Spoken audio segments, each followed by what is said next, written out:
Hey, what's up, everybody? It's another 100 Mondays. It's show number 46, and as you can see, this piece is finally getting into that home stretch. I just need to touch up the hands a little bit on the skeleton and the arms, but other than that, the piece is almost finished.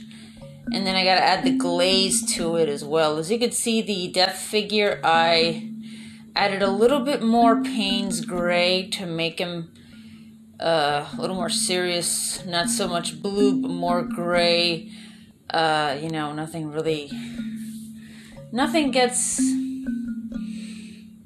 grays something or